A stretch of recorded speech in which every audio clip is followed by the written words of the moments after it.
Have you ever looked at someone in their late 70s, 80s, or even beyond, and wondered why they seem so steady, so clear-minded, and so independent, while others the same age begin to struggle much earlier?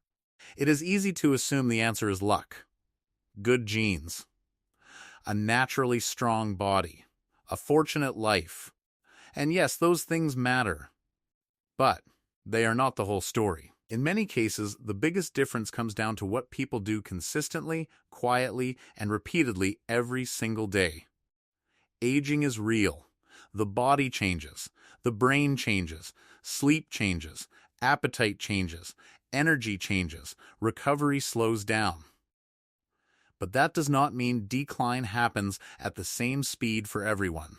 And it certainly does not mean that getting older automatically means giving up strength, mobility, confidence, or purpose. What many people fail to realize is that some of the most important habits in later life are not dramatic at all. They are not extreme workouts. They are not expensive supplements. They are not impossible diets. They are simple practices, but they are done with intention. And over time, they create a powerful effect. Today we are going to walk through 6 habits that are often found in older adults who remain physically capable, mentally alert, and personally independent well into their later years. These habits support balance, muscle, memory, mood, energy, and resilience.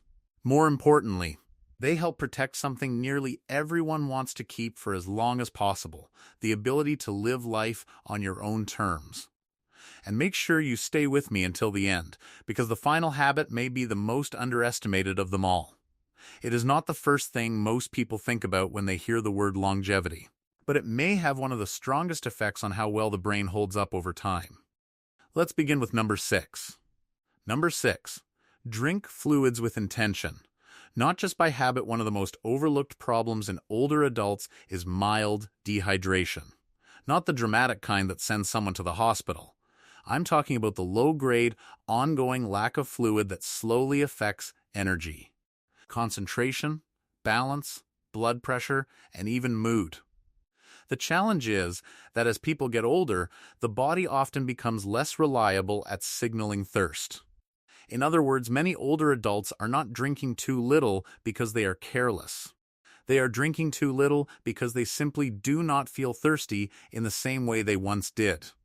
That matters more than many people realize. Water supports circulation. It helps nutrients move where they need to go. It supports temperature control. It helps digestion. It helps the kidneys do their job.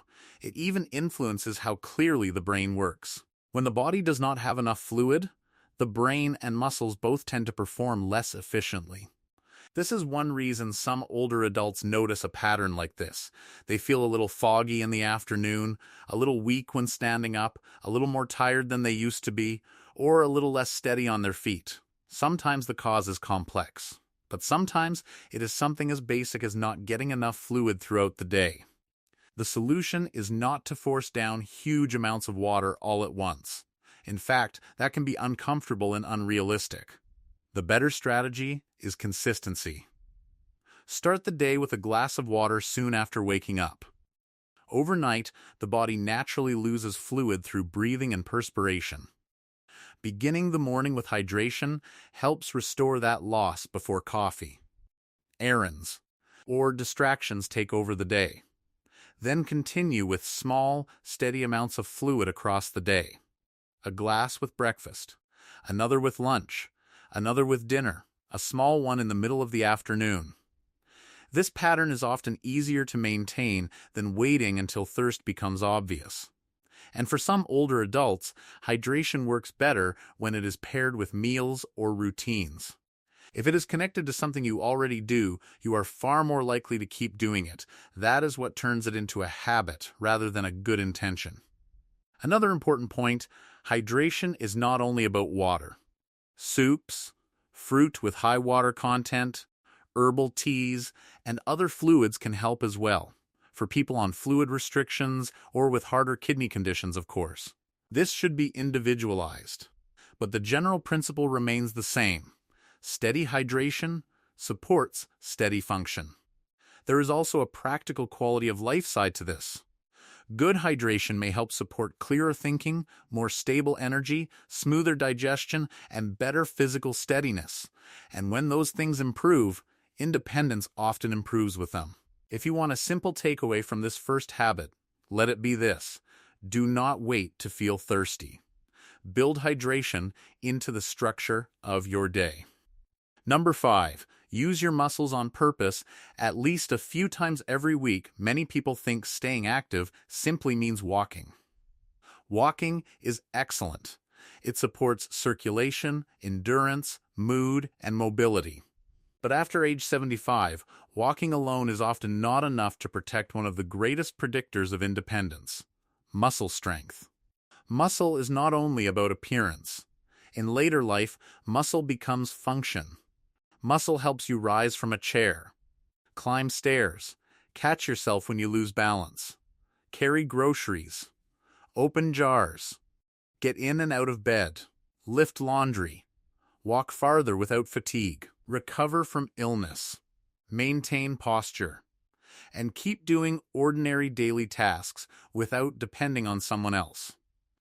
The problem is that muscle tends to decline with age unless it is challenged.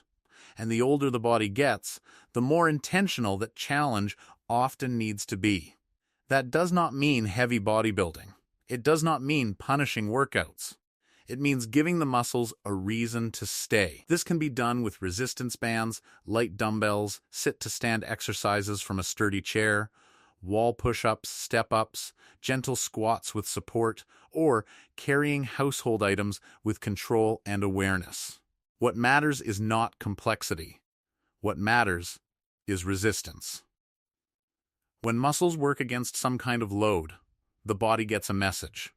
Keep this tissue, support this strength, preserve this function. Without that message, the body becomes efficient in the wrong direction. It gradually lets go of strength that is no longer being asked for. That process can be slow enough that people hardly notice it at first. But over time, it shows up in very real ways. Getting out of a chair becomes harder. Balance becomes less secure. Walking speed slows. Confidence drops. Falls become more likely. And everyday tasks start to feel surprisingly difficult. This is why even 2 or 3 short strength focus sessions per week can make a meaningful difference. 20 to 30 minutes is enough to start, especially when the exercises focus on major muscle groups like the legs, hips, back, chest, and core. The lower body deserves special attention. Stronger legs support standing, walking, climbing, and balance. Strong hips help with stability. A stronger back supports posture and reduces that forward collapsing feeling that can happen with age. And there is another benefit people sometimes overlook. Strength work can also support metabolism, blood sugar control, energy production, and confidence. Many older adults do not just feel stronger physically after a few weeks of resistance-based movement. They feel more capable, more secure, more willing to stay engaged in life. A very practical strategy is to attach strength work to specific days.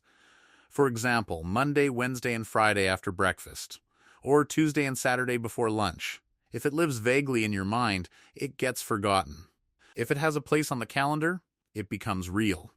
And here is something important. Progress does not have to be dramatic to be meaningful. The goal is not perfection. The goal is preservation and improvement. If standing from a chair becomes easier after a month, that is real progress.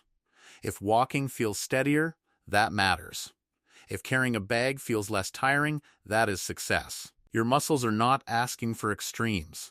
They are asking for a reason to remain useful. Number 4. Protect your sleep like it is part of your treatment plan. A lot of people talk about sleep as if it were optional, as if it were a luxury, as if being tired is just an inconvenience. But in older adulthood, sleep is deeply connected to physical recovery, memory, emotional stability, immune function, and day-to-day performance. Poor sleep does not only make a person tired, it can make them less patient, less focused, less balanced, less motivated, and less resilient. The problem is that sleep often changes with age. Many older adults become lighter sleepers. They wake more often. They get sleepy earlier in the evening. They wake earlier in the morning. Some nap more during the day. Others struggle to fall asleep at all, and many assume this is just normal and untouchable. While it is true that sleep changes with age, it is also true that sleep habits still matter enormously. One of the most powerful things an older adult can do is keep sleep and wake times consistent. Not perfect, but consistent. The body tends to respond well to rhythm. Going to bed at wildly different hours every night can confuse the system even further. A steadier schedule usually gives the brain a better chance to predict and prepare for sleep. The bedroom environment matters too. Many people sleep better in a cool, dark, quiet room. Too much light, too much stimulation, or too much noise can make already fragile sleep even more fragmented. Another issue is the last hour before bed. The brain does not switch off instantly. If the mind is still highly stimulated by bright screens, upsetting news, intense conversations, or mentally activating tasks, falling asleep can become harder. A calmer evening routine helps signal safety and rest. That routine does not need to be elaborate. It could include dimmer lighting, light stretching, reading something relaxing, breathing slowly, or listening to gentle music. The point is not to be fancy. The point is to shift the nervous system away from alertness and toward recovery. Daytime habits influence sleep too. Morning light exposure can help regulate the body clock. Physical activity during the day supports nighttime sleep pressure. Too much caffeine late in the day can interfere. Long or late naps can interfere for some people as well. And there is something else worth emphasizing. Poor sleep often creates a cycle. When people sleep badly, they move less, think less clearly, snack more, feel more discouraged, and withdraw more easily. Then those changes make the next night worse. Improving sleep can interrupt that pattern in a very meaningful way. Even a modest improvement in sleep quality can have ripple effects through the whole day. Better focus, better mood, better patience, better energy, better balance, better follow through. Sleep is not wasted time. In many ways, it is where repair happens. It is where the body tries to recover what the day has taken out of it. So if there is a habit in your life that feels inconsistent, rushed, or neglected, sleep is one of the first places worth rebuilding. Number 3, eat enough protein and spread it through the day among older adults. One of the most common nutrition problems is not overeating. It is undereating the thing the body increasingly needs to maintain strength: protein. This happens for many reasons. Appetite can shrink with age. Cooking may feel like too much effort. Soft, easy carbohydrates may feel simpler to prepare and eat. Some people still believe they need much less protein as they get older. Others eat most of their protein at one meal and very little at the others.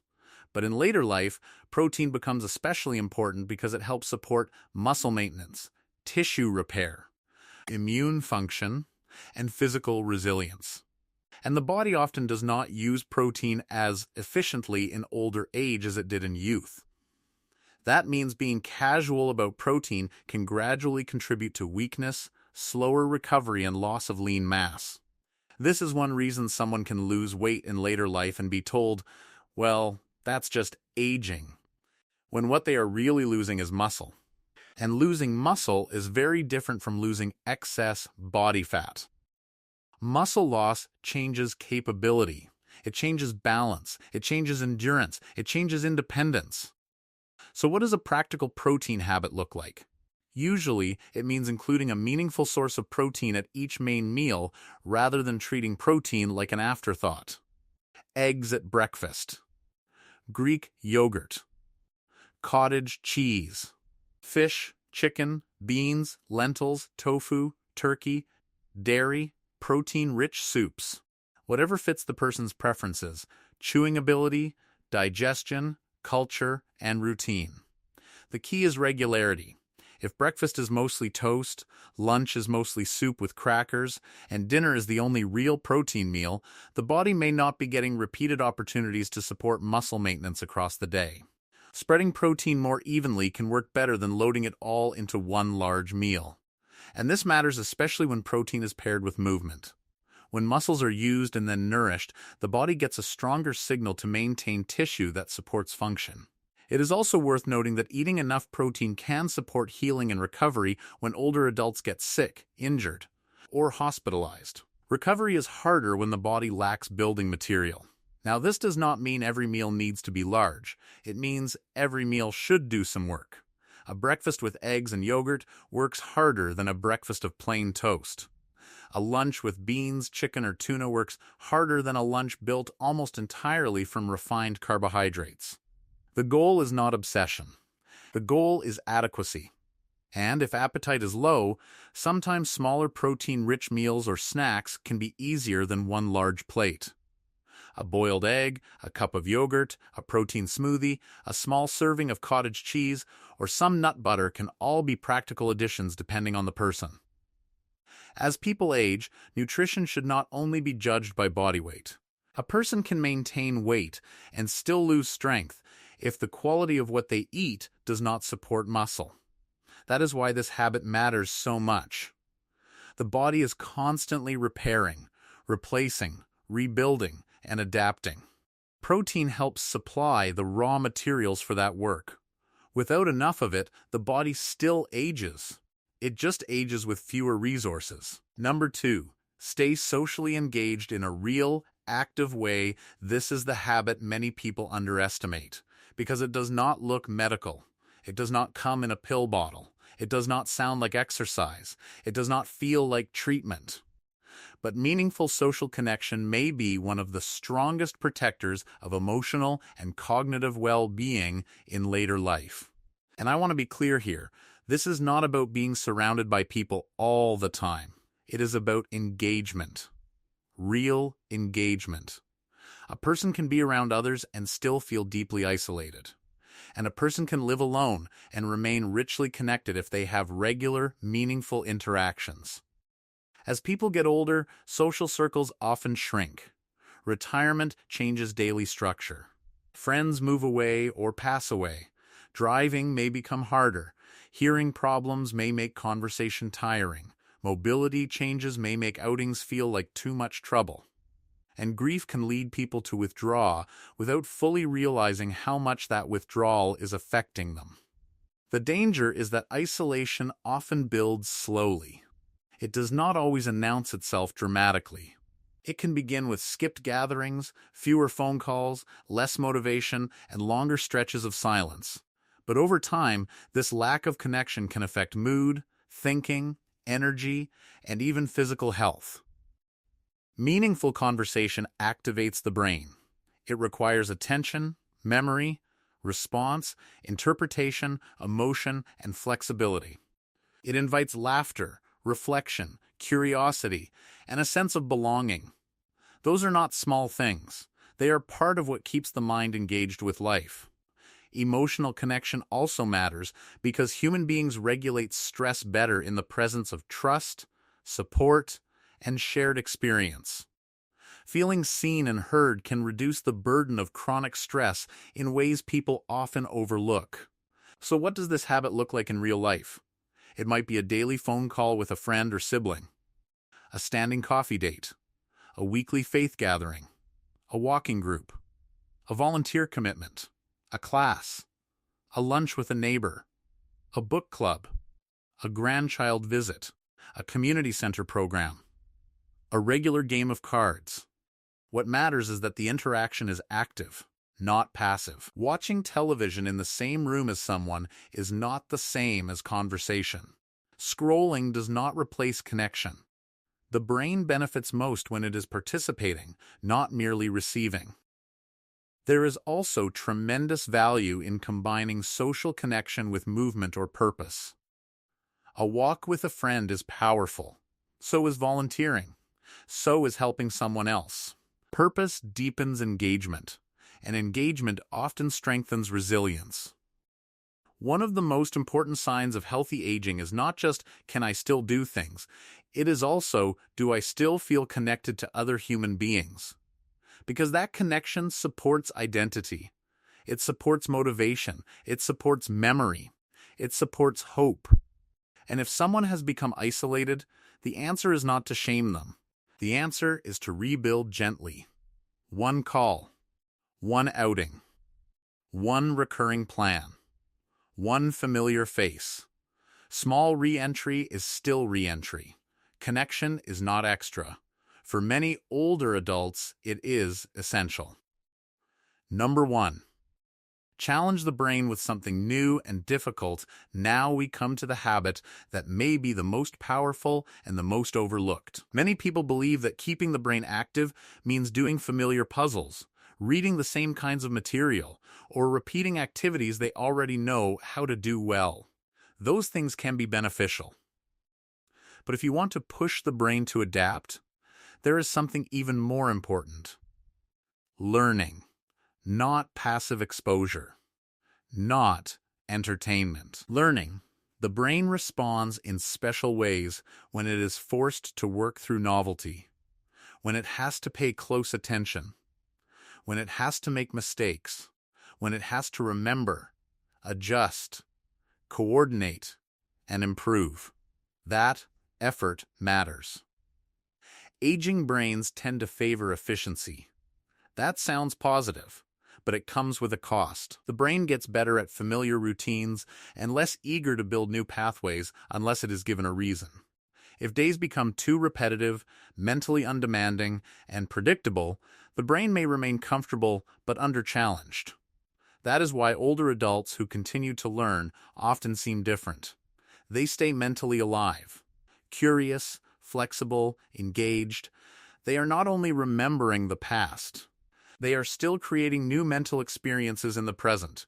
This could mean learning a language, learning to paint, learning to play an instrument, learning digital tools, learning photography, learning chess, learning a craft, taking a class, studying history in a serious way, learning a new cooking style from scratch. Even learning structured dance steps or a new skill-based hobby can count. The key is that it must require attention and effort.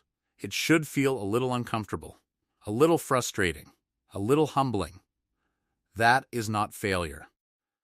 That is the point.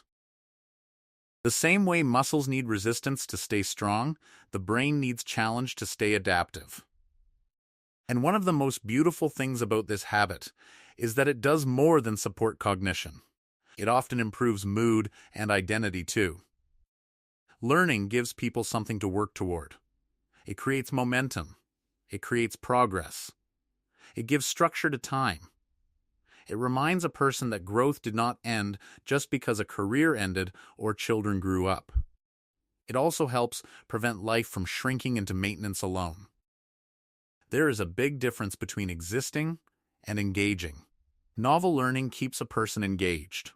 A practical approach is to choose one new skill or subject and stay with it for a period of time, not one random attempt and then nothing. Real learning requires repetition. 20 to 30 minutes a day can be enough if the effort is genuine and consistent. And no, watching someone else do the thing is not the same as doing it. Watching videos about guitar is not the same as practicing chords. Watching painting tutorials is not the same as putting brush to canvas. Watching language lessons is not the same as speaking out loud and struggling through new sounds. That struggle is productive. That struggle is where adaptation lives. If there is one habit on this list that can change not just how long a person functions well, but how alive they feel while functioning, it may be this one. Because the brain does not only need protection, it needs invitation. Closing, so let's bring all 6 habits together. Drink fluids deliberately. Use your muscles with resistance. Protect your sleep. Eat enough protein across the day. Stay socially engaged in a meaningful way. And keep learning things that challenge your brain. None of these habits is flashy. None of them promises magic. But together, they support something deeply valuable: the ability to keep participating in your own life. That is what so many people really want as they age. Not just more years, but more usable years. Years with steadier walking, clearer thinking, better recovery, more confidence, more connection, more choice. Independence is not only about avoiding illness, it is about preserving function. It is about being able to do ordinary things without feeling that every task is becoming too much. It is about keeping enough strength in the body and enough flexibility in the mind to remain engaged with daily life. And here is the encouraging truth: these habits do not have to be started perfectly to be worthwhile. They just have to be started. A person does not need to transform everything overnight. One extra glass of water in the morning matters. 2 short strength sessions in a week matter. A more regular bedtime matters. A protein-rich breakfast matters. 1 meaningful call matters. 10 minutes spent learning something new matters. Small actions repeated consistently become powerful. If you look around at older adults who seem especially capable, especially clear, especially resilient, very often you will find that they are not relying on motivation alone. They have patterns. They have routines. They have habits that quietly support them day after day. And that is the real message here. Aging is not only something that happens to you, it is also something you respond to. The body changes, yes, but your daily choices still shape how those changes unfold. So if you were to choose just one of these habits to strengthen first, which one would it be? Would it be hydration, strength, sleep, protein, social connection, or mental challenge? Pick one. Start there. Build it until it feels normal. Then add the next. Because the goal is not to chase youth. The goal is to protect vitality, function, and dignity for as long as possible. And that work is still worth doing at 75, at 80, at 85, and beyond. You are not too old to improve. You are not too late to benefit. And you are absolutely worth the effort it takes to care for your body, your brain, and your future.